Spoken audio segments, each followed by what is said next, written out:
नमस्कार दोस्तों, welcome to high classes. दोस्तों आज हम देखेंगे हिंदी का, ठीक है, सब्जेक्टिव का 18 ऐसे मोस्ट इंपॉर्टेंट वायरल क्वेश्चन जो आपके बोर्ड एग्जाम 2022, ठीक है, जो आपका कल होने वाला है 22 मार्च को, उसके लिए सबसे ज़्यादा इंपॉर्टेंट, ठीक है। अगर आप ये क्वेश्चन पढ़ जाते हो तो बहुत फायदेमंद रहोगे, ठीक है। चलिए हम लोग स्टार्ट करते हैं बिना लेट किए हुए। दोस्तों हिंदी जो है ना बहुत ही आसान लैंग्वेज है, ठीक है। आप लोग यहाँ पर 80 आउट ऑफ 80 उठा सकते हो, ठीक है। बस शर्त यहाँ पर यह है कि आप लोग को हर चैप्टर का, ठीक है, हर चैप्टर का लेखक का नाम, ठीक है, और कवि का नाम, ठीक है, और हर चैप्टर का सारांश, ठीक है, एकदम अच्छा से कर लीजिएगा, ठीक है। अगर यह तीनों चीज़ आप कर लेते हो ना तो समझो कि आप 80 में 80 ला सकते हो हिंदी में, ठीक है। कन्फर्म आपको बता रहा हूँ, ठीक है। पहला क्वेश्चन देखिए, ठीक है। लखनवी अंदाज पाठ के आधार पर बताइए कि लेखक यशपाल ने, ठीक है, यात्रा करने के लिए सेकंड क्लास का टिकट क्यों खरीदा, ठीक है। इसका आंसर देखिएगा, पहला पॉइंट, ठीक है, उन्हें अधिक दूरी की यात्रा नहीं करनी थी। सेकंड लिखिएगा, वे भीड़ से बचकर अकेले में यात्रा करते हुए नई कहानी के बारे में सोचना चाहते थे, ठीक है। थर्ड पॉइंट लिखिएगा, वे खिड़की के पास बैठकर प्राकृतिक दृश्य का आनंद उठाना चाहते थे। और फोर्थ पॉइंट लिखिएगा, सेकंड क्लास का कम दूरी का टिकट बहुत महंगा नहीं था, ठीक है।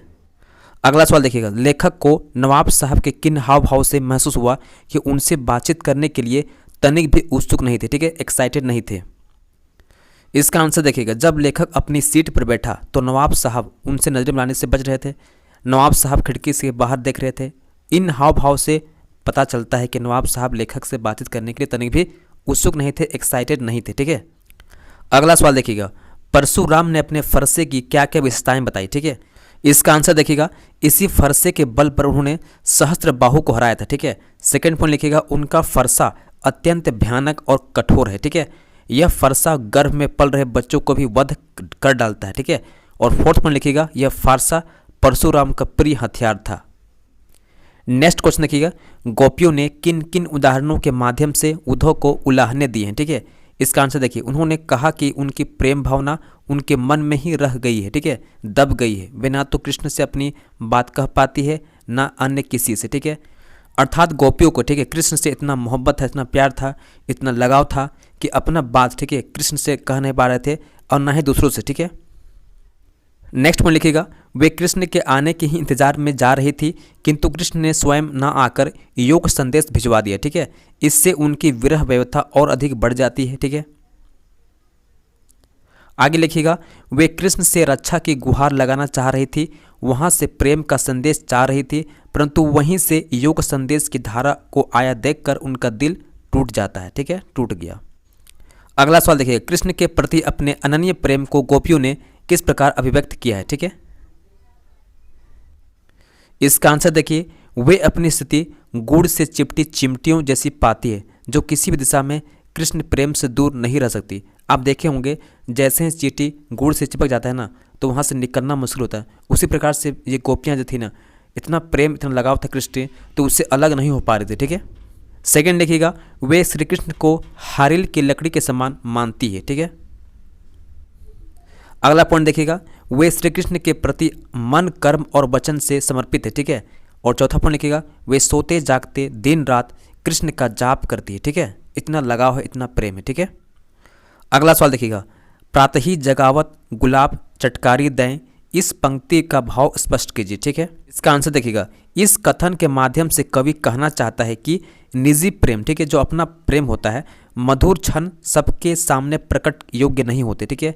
मधुर चांदनी रात में बिताए गए प्रेम के उजले क्षण किसी उज्जवल कहानी के समान होते हैं।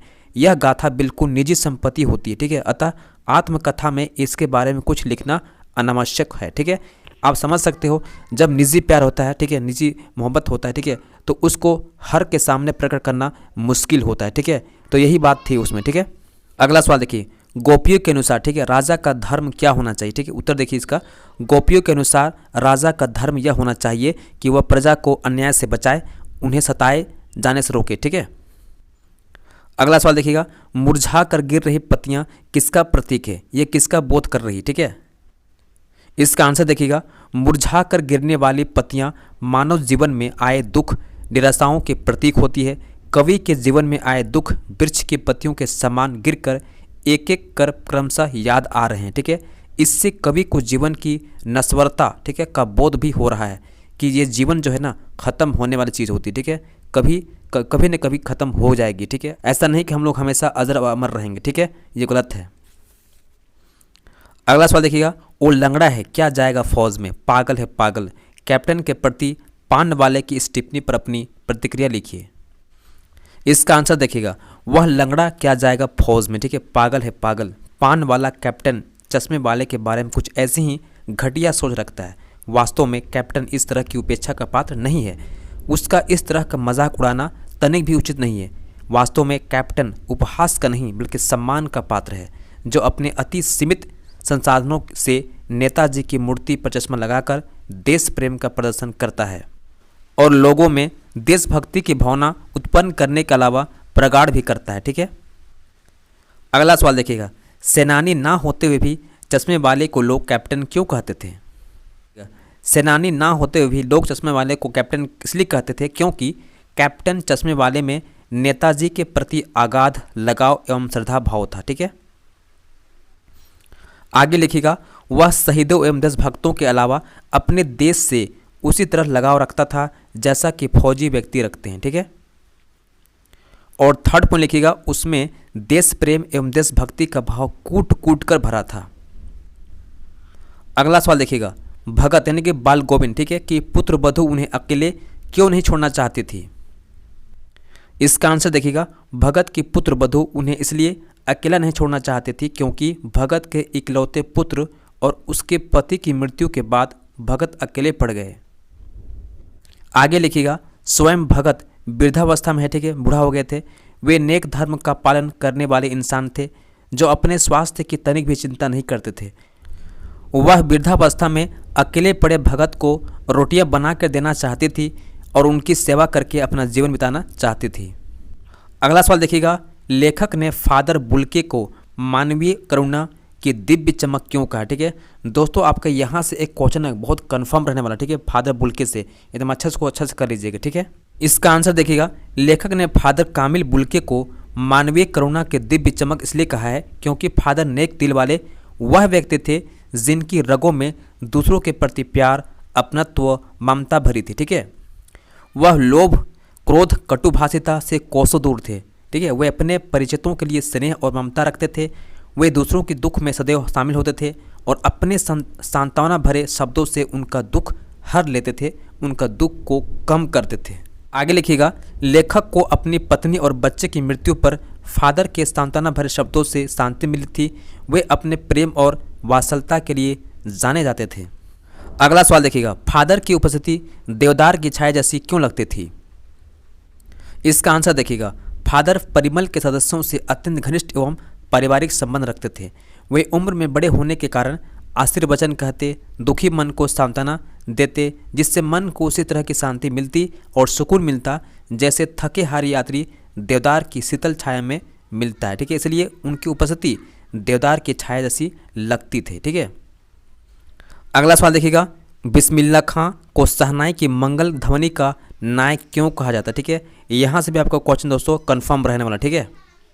इसका आंसर देखिएगा, बिस्मिल्लाह खां को शहनाई की मंगल ध्वनि का नायक इसलिए कहा जाता है क्योंकि शहनाई की ध्वनि मंगलदायी मानी जाती है। इसका वादन मांगलिक अवसरों पर किया जाता है। बिस्मिल्लाह खां 80 वर्ष से भी अधिक समय तक शहनाई बजाते रहे। उनकी गणना भारत के सर्वश्रेष्ठ शहनाई वादकों के रूप में की जाती है। उन्होंने शहनाई को भारत ही नहीं बल्कि विश्व में लोकप्रिय बनाया। अगला सवाल देखिएगा, शहनाई की दुनिया में, ठीक है, डुमराव को क्यों याद किया जाता है, ठीक है। इसका आंसर देखिए, शहनाई की दुनिया में डुमराव को याद किए जाने का मुख्यतः 2 कारण, ठीक है। पहला कारण दीजिएगा, शहनाई बजाने में, ठीक है, जिस रीड का प्रयोग किया गया है, ठीक है, वह डुमराव में ही सोन नदी किनारे मिलती है। इस रीड के बिना शहनाई बजाना मुश्किल है। सेकंड दीजिएगा, शहनाई के मंगल ध्वनि के नायक बिस्मिल्लाह खां की जन्मस्थली डुमराव ही है, ठीक है। अगला सवाल देखिएगा, अपने विचारों से, ठीक है, भोलानाथ अपने साथियों को देखकर सिसकना क्यों भूल जाता है। इसका आंसर देखिएगा, शिशु अपनी स्वाभाविक आदत के अनुसार, ठीक है, अपनी उम्र के बच्चों के साथ खेलने में रुचि लेता है। उनके साथ खेलना अच्छा लगता है। अपनी उम्र के साथ जिस रुचि से खेलता है वह रुचि बड़ों के साथ नहीं होती। दूसरा कारण मनोवैज्ञानिक भी है, ठीक है। बच्चे को अपने साथियों के बीच सिसकने या रोने में हीनता का अनुभव होता है, ठीक है। यही कारण है कि भोलानाथ अपने साथियों को देखकर सिसकना भूल जाता है, ठीक है। नेक्स्ट क्वेश्चन देखिएगा, जॉर्ज पंचम की लाट के नाक को पुनः लगाने के लिए मूर्तिकार ने क्या क्या प्रयास किए, ठीक है, क्या क्या यत्न किए। इसका आंसर देखिएगा, जॉर्ज पंचम की लाट के नाक को लगाने के लिए मूर्तिकार ने अनेक प्रयास किए, ठीक है। उसने सबसे पहले उस पत्थर को खोजने का प्रयास किया जिससे वह मूर्ति बनी थी, ठीक है। इसके लिए पहले उसने सरकारी फाइलें ढूंढवाई, ठीक है। फिर भारत के सभी पहाड़ों और पत्थरों के खानों का दौरा किया। फिर भारत के सभी महापुरुषों की मूर्तियों का परीक्षण करने के लिए पूरे देश का दौरा किया। अंत में जीवित व्यक्ति के नाक काट कर जॉर्ज पंचम की मूर्ति पर लगा दी। दोस्तों, मैं आप लोगों को भगवान से कामना करता हूं कि आपका जो एग्ज़ाम है, ठीक है, बहुत अच्छा जाए, ठीक है, और आप 90+ लेकर आओ, ठीक है।